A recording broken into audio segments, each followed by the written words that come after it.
प्रिय श्रोता मित्र, वेद पाठशाला की अगली कक्षा में आपका स्वागत है। मुझे बड़ी प्रसन्नता है कि आपने पवित्र शास्त्र के अध्ययन के लिए इस कक्षा का चुनाव किया है।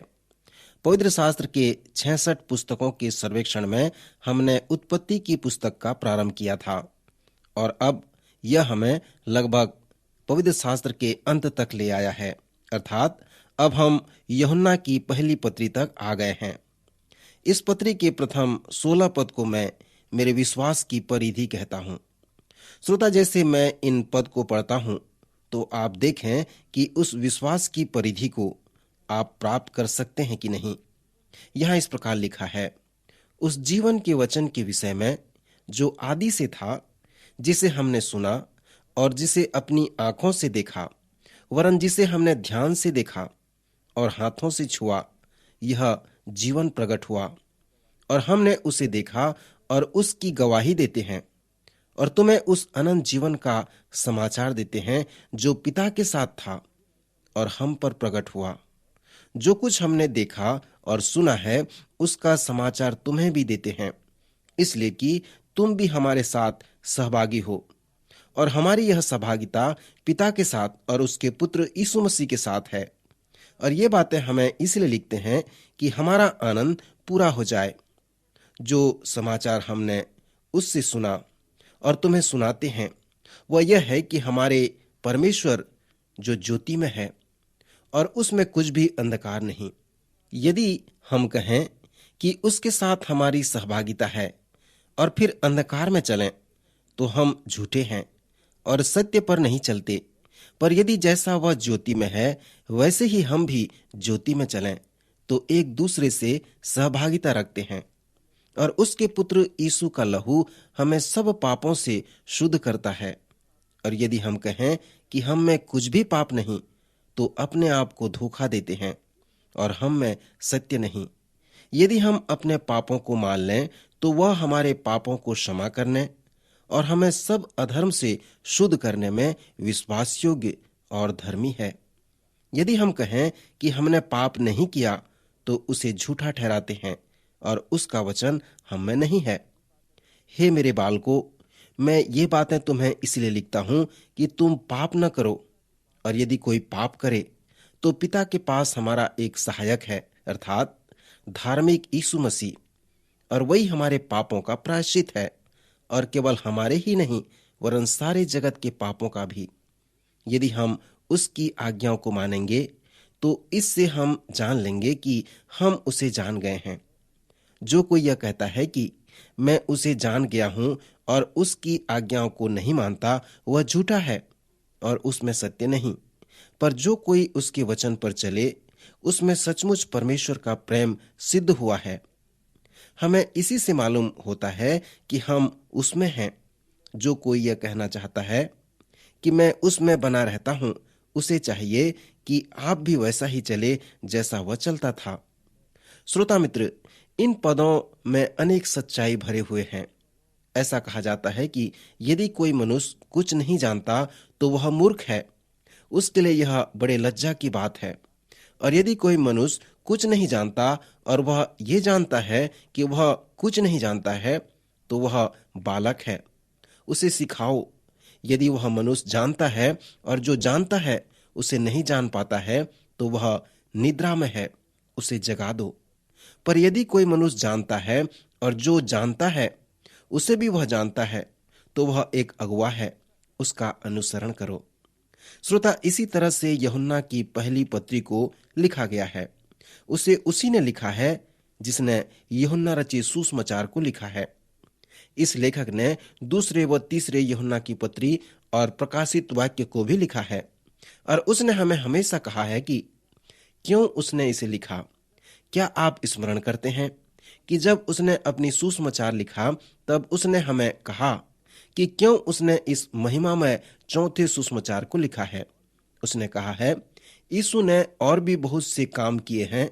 यदि वे एक एक करके लिखे जाते तो मैं समझता हूं कि पुस्तकें जो लिखी जाती वे जगत में भी न समाती।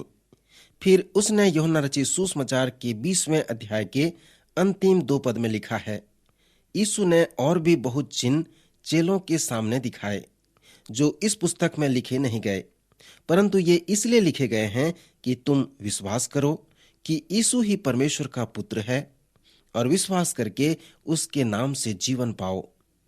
क्योंकि इस विशेष उद्देश्य से यूहन्ना ने इस चौथे सुसमाचार को लिखा है। सो इस सुसमाचार के प्रत्येक अध्ययन का हमने अध्ययन किया और इस प्रकार प्रश्न पूछा कि यीशु कौन है, विश्वास क्या है और जीवन क्या है। यूहन्ना रचित सुसमाचार के प्रत्येक अध्याय में प्रेरितों ने उस प्रश्न का उत्तर दिया। यूहन्ना ने हमें बताया है कि यीशु कौन था, विश्वास क्या है और प्रत्येक अध्याय में ये बताया गया है कि जीवन क्या है। सो जैसे हम उसके पत्रियों में आते हैं तो यूहन्ना हमें फिर से स्मरण दिलाता है कि क्यों वह लिखता है। 5वें अध्याय उसके 13 पद में यूहन्ना ने हमें कहा है कि क्यों उसने इस पत्री को लिखा है, अर्थात मैंने तुम्हें जो परमेश्वर के पुत्र के नाम पर विश्वास करते हो इसलिए लिखा है कि तुम जानो कि अनंत जीवन तुम्हारा है। यूहन्ना ने यूहन्ना रचित सुसमाचार लिखा है कि हम विश्वास करें और अनंत जीवन पाएं। अब वह सुसमाचार के शेष बातों को लिख रहा है। वह हमें लिख रहा है जिन्होंने विश्वास किया और उद्धार प्राप्त किया है। वह उन्हें लिख रहा है जो विश्वास करते हैं ताकि वे जानें कि वे सचमुच में विश्वास करते हैं। प्रायः यूहन्ना अपने आप को दोहराता है। 5वें अध्याय 13 पद में उसने कहा, मैंने तुम्हें जो परमेश्वर के पुत्र के नाम पर विश्वास रखते हो इसलिए लिखा कि तुम जानो कि तुम विश्वास रखते हो। मित्र, जब आप मूल भाषा में आएंगे तो उस पद को आप इस प्रकार समझ पाएंगे कि मैं तुम्हें लिख रहा हूं जो विश्वास करते हो, ताकि तुम्हें तुम्हारे विश्वास व उद्धार की पूर्ण निश्चयता हो जाए, ताकि सचमुच में तुम अपने मन व हृदय से विश्वास कर सको। सो जब हम यूहन्ना की पहली पत्री को पढ़ते हैं तो हम एक बात को देखते हैं, अर्थात हम उद्धार के निश्चयता को देखते हैं। लोग बहुत सुदृढ़ नहीं हैं। हम भी अपने जीवन के अनेक क्षेत्रों में सुदृढ़ नहीं हैं और प्राय हमारे जीवन के अन्य क्षेत्रों की अपेक्षा हम अपने जीवन के आत्मिक क्षेत्र में सुदृढ़ नहीं हैं। अनेक लोग अपने विश्वास व उद्धार में अधिक निश्चित व सुदृढ़ नहीं हैं और इसलिए लोग सरलता से आत्मिक रूप से संकट में पड़ जाते हैं।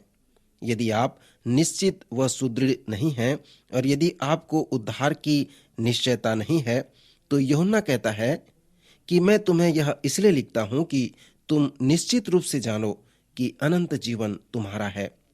जब हमने यूहन्ना रचित सुसमाचार का सर्वेक्षण किया था, जब मैंने उन पदों को बताया था जहां पर यूहन्ना ने आपसे कहा है कि आप कुछ बातों पर प्रतीति करें। कभी कभी पुरुष या स्त्री अपने पास्टरों के पास जाते हैं और कहते हैं, मैं बाइबल पढ़ना चाहता हूं या चाहती हूं, पर कहां से प्रारंभ करूं। फिर पास्टर उन्हें पूछता है, क्या आप विश्वासी हैं? और यदि वे इस प्रकार कहें, नहीं मैं विश्वासी नहीं हूं परंतु पढ़ना चाहता हूं, तब अनेक पास्टर कहते हैं, यूहन्ना रचित सुसमाचार को पढ़ें, क्योंकि यूहन्ना रचित सुसमाचार ने इसीलिए सुसमाचार लिखा है। वह लिखा है कि आप विश्वास करें। सो यूहन्ना रचित सुसमाचार को पढ़ें और जहां कहीं पर यूहन्ना कहता है कि तुम इस पर विश्वास करो तो उस पद को मनन करें, उसे याद कर लें। सो जैसे आप यूहन्ना की पहली पत्री को पढ़ते हैं तो आपको किसे रेखांकित करने की आवश्यकता है। जैसे आप इस पत्री को पढ़ते हैं तो मान लें कि आप एक विश्वासी हैं, परंतु आप निश्चयता की कमी आप में अनुभव करते हैं। आप जो जानते हैं उसे और जानने की आवश्यकता है। सो जैसे आप यूहन्ना की पहली पत्री को पढ़ते हैं तो प्रत्येक समय यूहन्ना कहेगा कि कैसे आप जानते हैं कि आप उसे जान गए हैं। तो उस पद पर मनन करें और प्रत्येक समय जब वह कहे कि कैसे आप जानते हैं कि आप विश्वास कर सकते हैं कि अनंत जीवन आपका है, तो उस पद पर आप ध्यान करें। इस 5 अध्याय में यूहन्ना आपको विभिन्न तरह से बताएगा कि कैसे आप जानते हैं कि अनंत जीवन आपका है। प्रथम 16 पद जिसे मैंने पढ़ा था वह यूहन्ना रचित सुसमाचार के अनुसार प्रस्तुत करता है। वह एक प्रकार का रूपरेखा देता है कि वह हमें क्या कहने जा रहा है। स्मरण करें कि यूहन्ना रचित सुसमाचार के प्रथम 18 पद में यूहन्ना ने हमें प्रस्तावना दिए हैं। यीशु एक उपदेश की तरह था जिसने कहा, जब तुम कुछ संदेश प्रचार करो तो तुम 3 कार्य करो। प्रथम, उन्हें बताओ तुम उन्हें क्या बताने जा रहे हो। फिर उन्हें ये बताओ कि तुम्हें उन्हें क्या क्या बताना है। यूहन्ना ने ऐसा ही किया। यह उसका तरीका था। सर्वप्रथम यूहन्ना रचित सुसमाचार में उसने हमें बताया है कि वह हमें क्या कहने जा रहा है। यह प्रस्तावना में है, अर्थात वो प्रथम 18 पद प्रस्तावना है। फिर उसने हमें कहा है कि सुसमाचार के अंत में, अर्थात 20वें अध्याय 13 और 31 पद में जो कुंजी पद है, जिसमें यूहन्ना ने हमें कहा है कि उसने हमें क्या बताया है। यहाँ पर यूहन्ना अपने प्रथम पत्री में उसी प्रकार कहता है। प्रथम 16 पद में इस पत्री की रूपरेखा वह देता है। उसने हमें बताया है कि वह हमें क्या बताने जा रहा है। यदि आपने अपने उद्धार की निश्चयता की आप में घटी है, यदि आप आत्मिक रूप से सुदृढ़ नहीं हैं और यदि आप अपने विश्वास में सुदृढ़ नहीं हैं, तब प्रथम 16 पद में आपके पास आत्मिक परिधि है, निश्चयता की परिधि है, जिसे आप अपने उद्धार व विश्वास की निश्चयता को प्राप्त करने के लिए उपयोग कर सकते हैं। मैंने इस परिधि को 8 शीर्षक में रखा है। वे इस प्रकार हैं। इस निश्चयता की परिधि का प्रथम विषय है सच्चाई। ध्यान करें कि यूहन्ना ने हमें कहा है कि विश्वास उस सच्चाई पर आधारित है। विश्वास अंधेरे में कदम नहीं रखता। जब आप विश्वास को समझते हैं तो विश्वास प्रकाश में कूदना भी नहीं है, परंतु विश्वास प्रमाण व उसके आधार पर आधारित है। आशा विश्वास पर आधारित नहीं है। स्मरण करें, इब्रानी 11 उसके 1 पद में लिखा है, विश्वास आशा की हुई वस्तुओं का निश्चय है। विश्वास आपके आशा को निश्चयता देता है। विश्वास आशा के मध्य अंतर है। आशा केवल आशा है, पर विश्वास का हमेशा आधार है। यहाँ पर यूहन्ना कहता है कि इसके विषय में हमने सुना, देखा और हाथों से छुआ, वह हम पर प्रकट हुआ। मुझे आश्चर्य होता है कि कितने लोगों को अनंत उद्धार की निश्चयता नहीं है। प्रेरित यूहन्ना कहता है कि हम जान सकते हैं। वह लिखता है कि ये इसलिए लिखे गए हैं कि तुम विश्वास करो कि यीशु ही परमेश्वर का पुत्र मसीह है और विश्वास करके उसके नाम से जीवन पाओ। जबकि इस परिधि में 8 विषय हैं और पिछले चरण में मैं 3 बातों को बता चुका हूं। वे इस प्रकार हैं: सच्चाई, विश्वास व क्षमा प्राप्त करना। क्योंकि आपने उस सच्चाई अर्थात मसीह यीशु की मृत्यु विश्वास किया है और आपने यह अपने पापों की क्षमा के लिए किया है। अगला विषय इस निश्चयता की परिधि में जो है वह यीशु मसीह के पुनरुत्थान पर विश्वास करने के परिणाम है। यूहन्ना यीशु के पुनरुत्थान के विषय में जब लिखता है तो बहुत ही उत्सुकता के साथ लिखता है।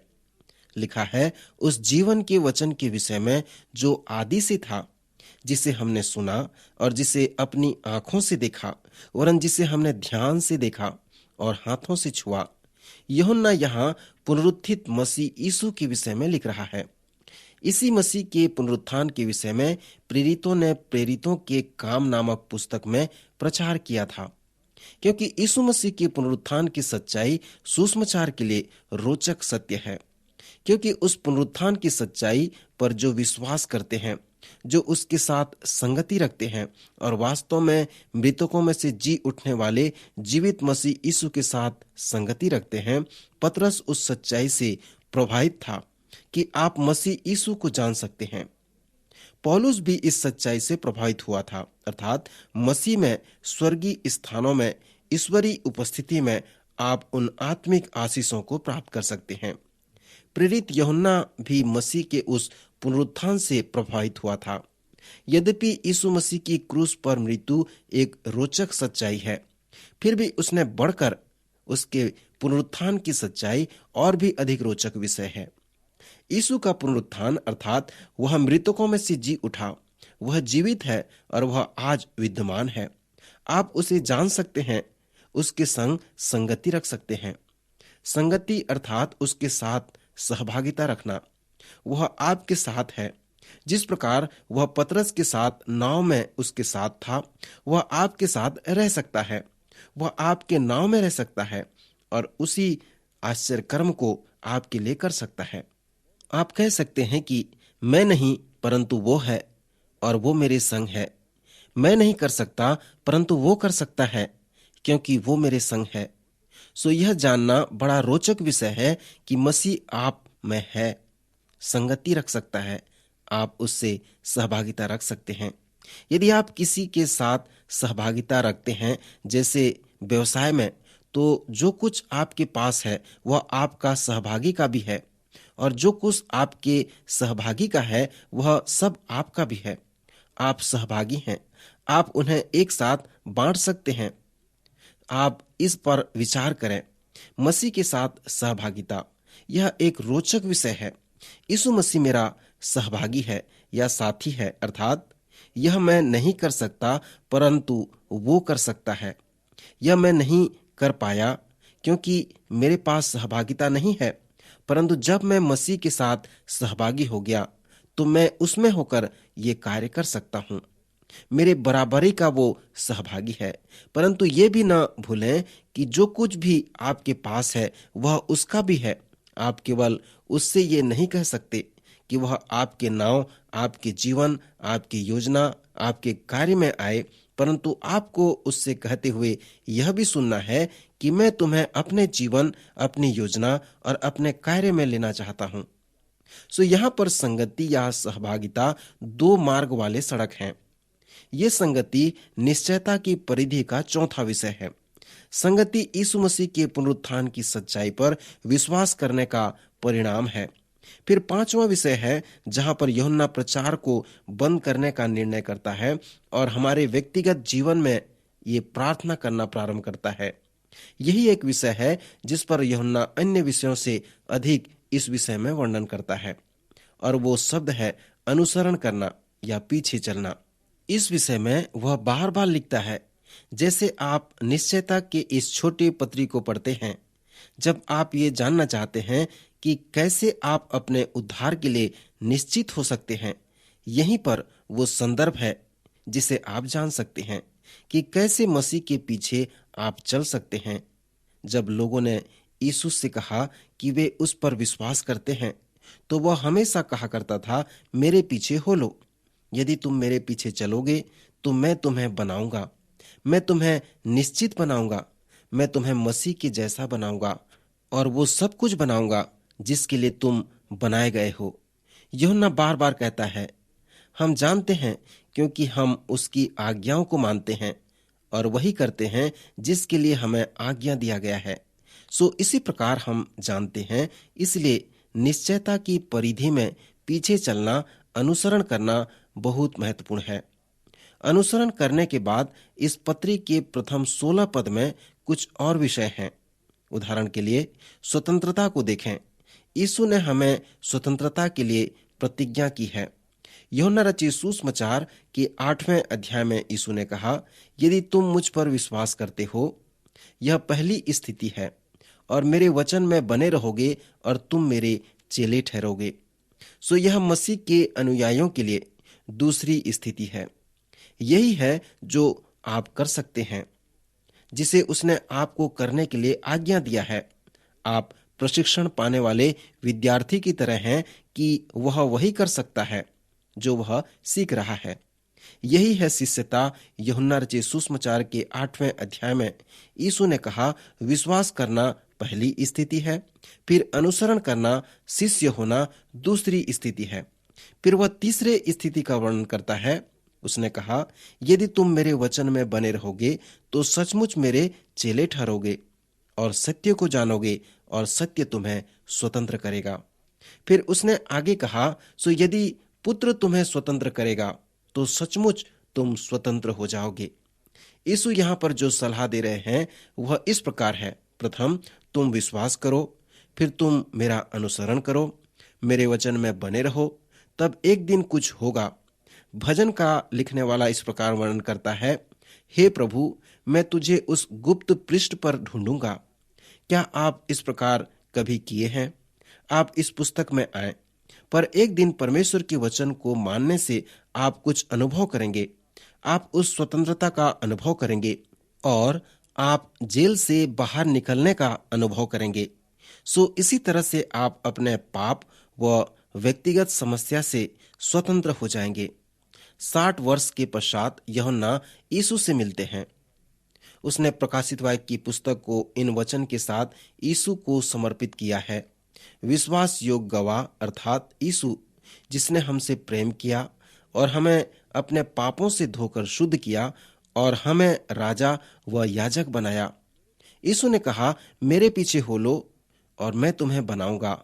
60 वर्ष के बाद यूहन्ना ने कहा, हमने उसका अनुसरण किया और उसने हमें बनाया। दूसरे अनुवादों में हम पढ़ते हैं, उसने हमसे प्रेम किया और हमारे पापों से हमें स्वतंत्र किया है। यूहन्ना अपने पत्री के पहले अध्याय में कहता है कि यदि हम कहें कि हम में कुछ भी पाप नहीं, तो हम अपने आप को धोखा देते हैं और हम में सत्य नहीं है। और यदि हम कहें कि हमने पाप नहीं किया, तो उसे झूठा ठहराते हैं और उसका वचन हम में नहीं है। फिर यूहन्ना कहता है कि ये बातें मैं तुम्हें इसलिए लिखता हूं कि तुम पाप न करो। यदि कोई पाप करे तो शुभ समाचार ये है कि पिता के पास हमारा एक सहायक है, अर्थात धार्मिक यीशु मसीह। वही हमारे पापों का प्रायश्चित है। पर मैं तुम्हें यह इसलिए लिखता हूं कि तुम पाप न करो। आप देखें कि पाप से स्वतंत्र होने के लिए यह संभव है, पर हमें पाप पर पाप करना नहीं चाहिए। हम पाप की सामर्थ्य से स्वतंत्र हो सकते हैं। यह संभव है कि हम पाप से स्वतंत्र होने का अनुभव कर सकते हैं। जब यीशु का जन्म हुआ तो उसका नाम यीशु रखा गया, क्योंकि उसे कहा गया है कि वह अपने लोगों को उनके पापों से स्वतंत्र करेगा, उन्हें बचाएगा।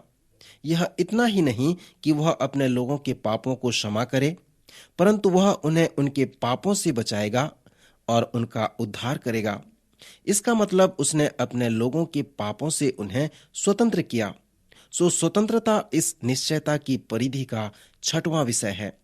अगला विषय है जिसे हम पूर्णता कह सकते हैं।